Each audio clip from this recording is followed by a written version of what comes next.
Welcome to my YouTube channel. সবাইকে আবারও স্বাগতম জানাই আমার ইউটিউব চ্যানেলে। আজকে আমরা আলোচনা করব আসাম ডাইরেক্ট রিক্রুটমেন্টের 3rd গ্রেড এবং 4th গ্রেডের previous year question paper analyse করব। कोई जीत बाकी है, कोई हार बाकी है, अभी तो ज़िंदगी का सार बाकी है। कोई जीत बाकी है, कोई हार बाकी है, अभी तो ज़िंदगी का सार बाकी है। यहाँ से चले हैं नई मंजिल के लिए, ये तो एक पन्ना था, अभी तो पूरी किताब बाकी है। আজকে আমরা যেহেতু আপনারা থাম্বনেইল দেখেছেন, আজকে আমরা আসাম ডাইরেক্ট রিক্রুটমেন্টের previous year question paper analyse করব।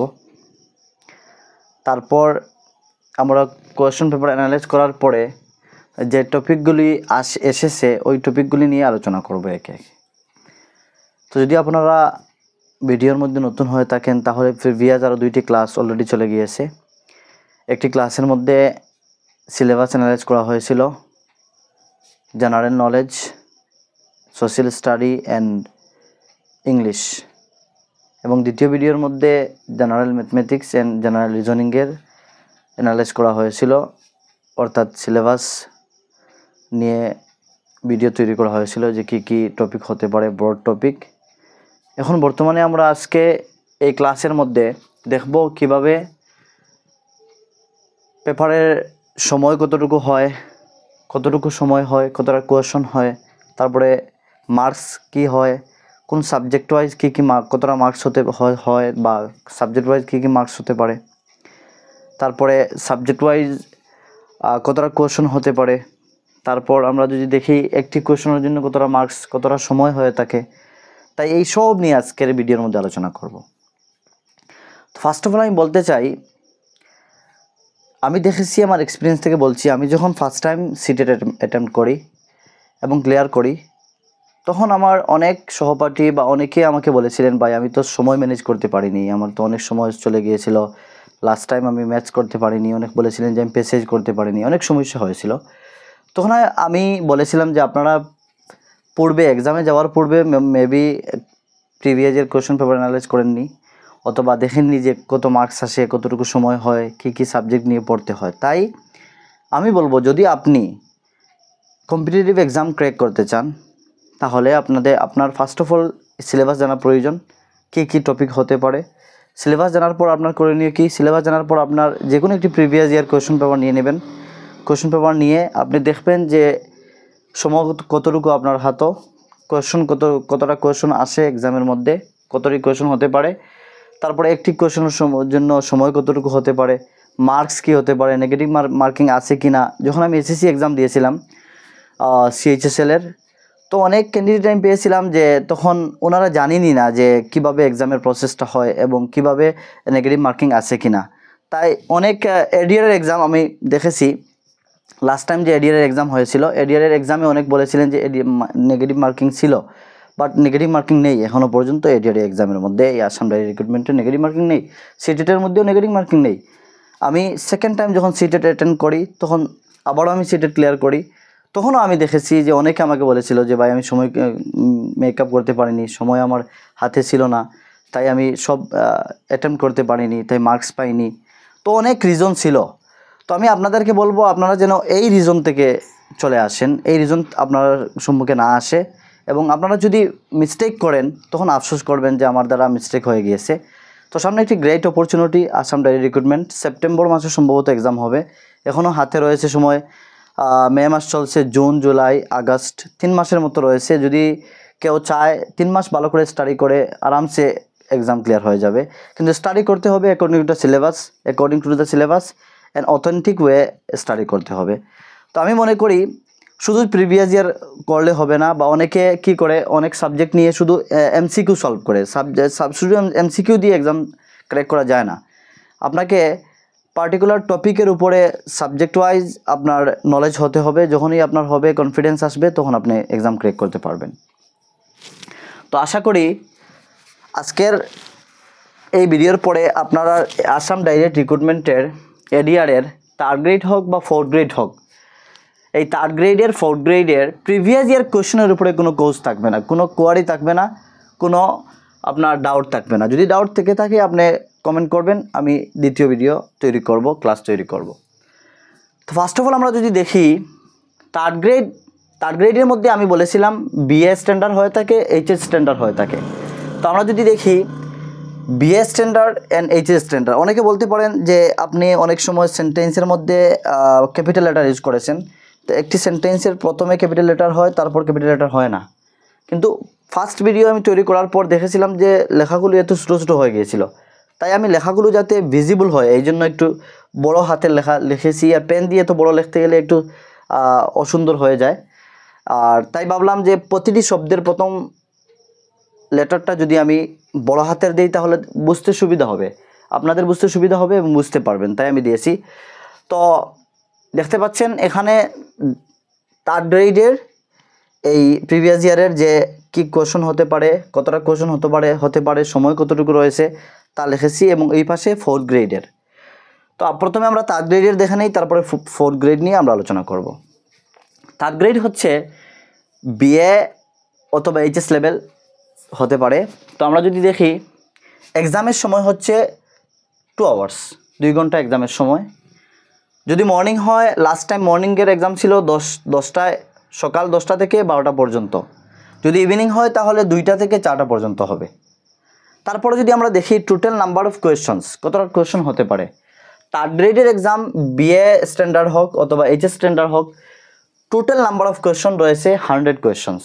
ভালো করে বুঝবেন, যদি না বুঝেন আবারও দেখবেন। এগুলি হচ্ছে মেইন, এগুলি হচ্ছে থিওরি। এগুলি যদি আপনি না বুঝেন তাহলে এক্সামে গিয়ে কী করবেন, আপনি সময় ওয়েস্ট করবেন, একটা বিষয়ের উপরে সময় নষ্ট করে নেবেন, তারপর কভার করতে পারবেন না, সবগুলি আনসার অ্যাটেম্প্ট করতে পারবেন না। বা পরবর্তী সময়ে লাস্টে যখন সময় শর্ট হয়ে আসবে, আপনি সময় নষ্ট করে নেবেন প্রথম সাবজেক্টে, দ্বিতীয় সাবজেক্টে, তখন লাস্টের সময় শর্ট হয়ে আসবে, তখন আপনি কী করবেন, লটারি মেরে আসবেন।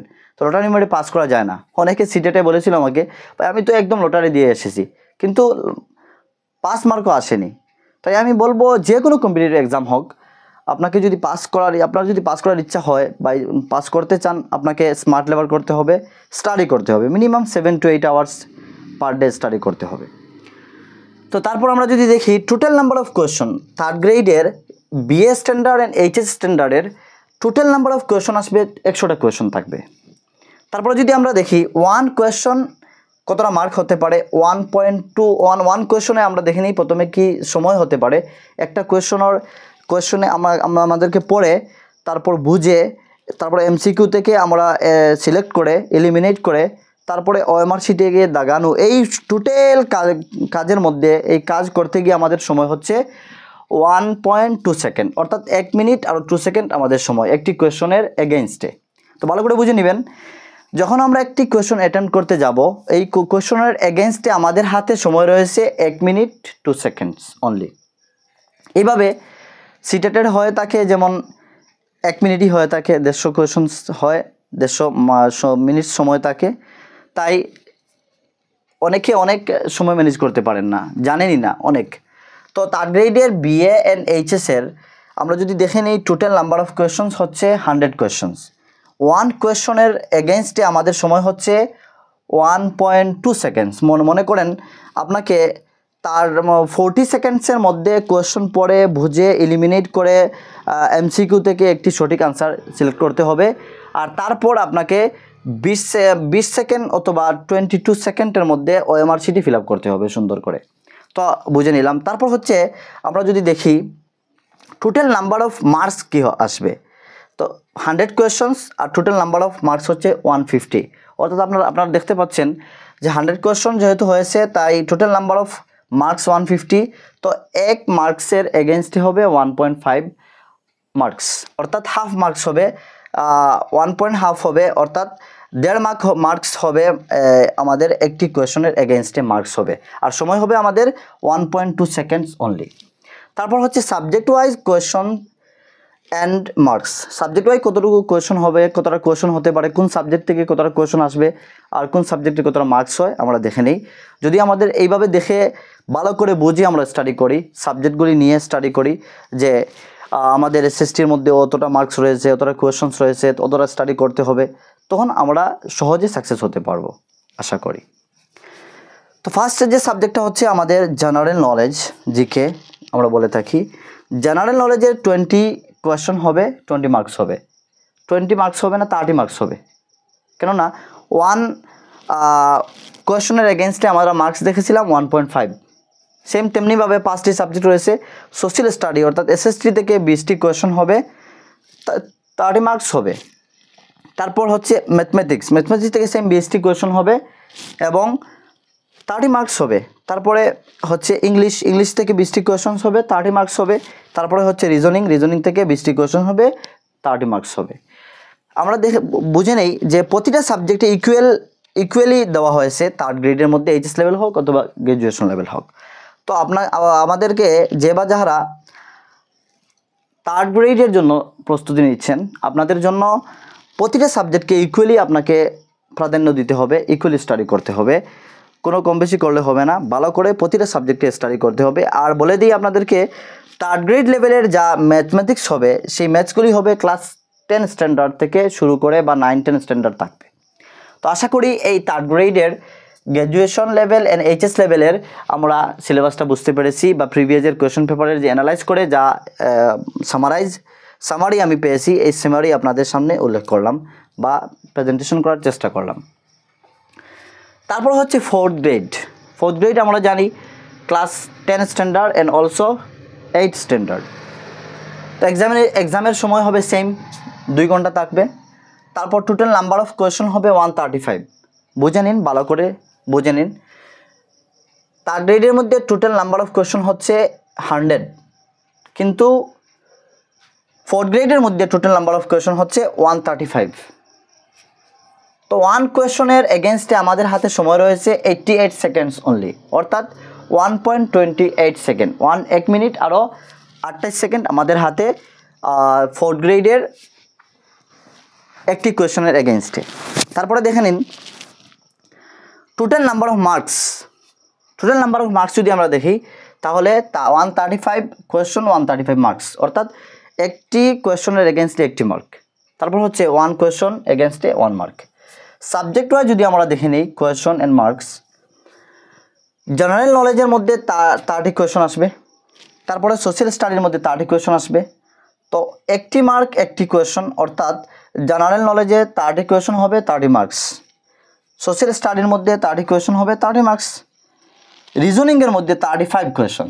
Social study and also general knowledge থেকেও 5টি কোয়েশ্চন বেশি 4th গ্রেডের মধ্যে। দেখে নিন রিজনিংয়ের মধ্যে 35 কোয়েশ্চন, 35 মার্কস।